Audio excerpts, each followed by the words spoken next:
Hiç düşündünüz mü? Orta Çağ'da yapay zeka olsaydı ne olurdu? 1214 yılında Avrupa'nın kaderini değiştiren Bouvines Savaşı'nda Fransız kralı Philip Augustus'un yanında yapay zeka olsaydı ne olurdu? Ya da kara veba salgını sırasında hastalık yayılımını analiz eden bir algoritma olsaydı milyonlarca insan kurtulabilir miydi? Gelin Orta Çağ'da yapay zekanın neleri değiştirebileceğini birlikte keşfedelim. 1214'te Fransa kralı Philip Augustus ile İngiltere kralı John arasında geçen Bouvines Savaşı Avrupa tarihinde önemli bir dönüm noktasıdır. Fransızlar İngiltere, Kutsal Roma İmparatorluğu ve Flandre Dükalığına karşı savaşmıştır. Bu zafer Fransa'yı bir Avrupa gücü haline getirmiştir. Yapay zeka 1214'te Fransız ordusunun düşman kuvvetlerini çevrelemek için ideal stratejileri önceden simüle edebilirdi. Bouvines Savaşı'nda İngilizlerin ittifak kuvvetlerini bölen bir algoritma, savaşın çok daha kısa sürede kazanılmasını sağlayabilirdi. Peki ya tam tersi? İngiltere'nin elinde böyle bir teknoloji olsaydı, Avrupa'nın siyasi yapısı tamamen değişebilir miydi?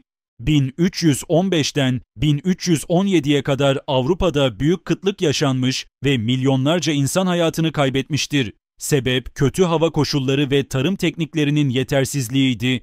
Eğer Orta Çağ çiftçileri yapay zeka destekli hava durumu tahminlerine sahip olsaydı tarım üretimini artırabilirlerdi.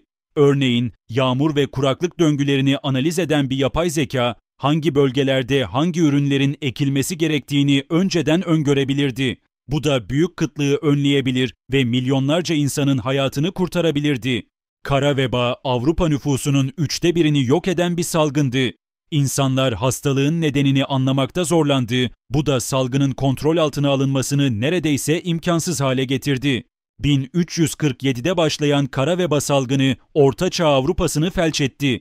Ancak yapay zeka bu tür bir salgını önceden tahmin edebilir, yayılım rotalarını analiz edebilir ve karantina bölgelerini optimize edebilirdi.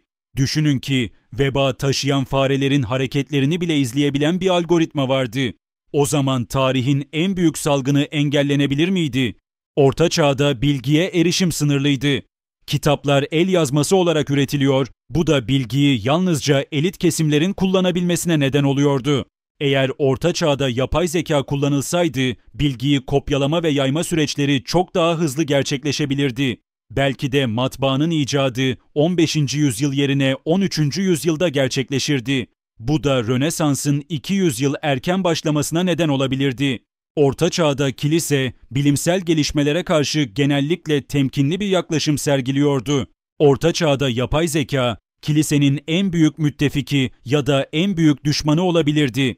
Kilise, bu teknolojiyi inançları pekiştirmek için kullanabilir ya da halkın inançlarını tehdit ettiği gerekçesiyle yasaklayabilirdi. Ya kehanet üreten bir yapay zeka olsaydı? İnsanlar bu makineye tapar mıydı yoksa onu şeytani ilan eder miydi? Eğer yapay zeka Orta Çağ'da kullanılsaydı, sanayi devrimi belki 300 yıl önce başlayabilirdi. Avrupa güç dengeleri tamamen değişebilir, belki de günümüz Amerika'sı yerine bir Asya ülkesi süper güç olabilirdi. İnsanlık tarihi baştan aşağı yeniden yazılabilirdi. Peki ya bugün? Yapay zeka modern dünyada tarih yazmaya devam ediyor. Sizce bu teknoloji geçmişte kullanılabilseydi dünya nasıl bir yer olurdu? Yorumlarınızı paylaşmayı unutmayın.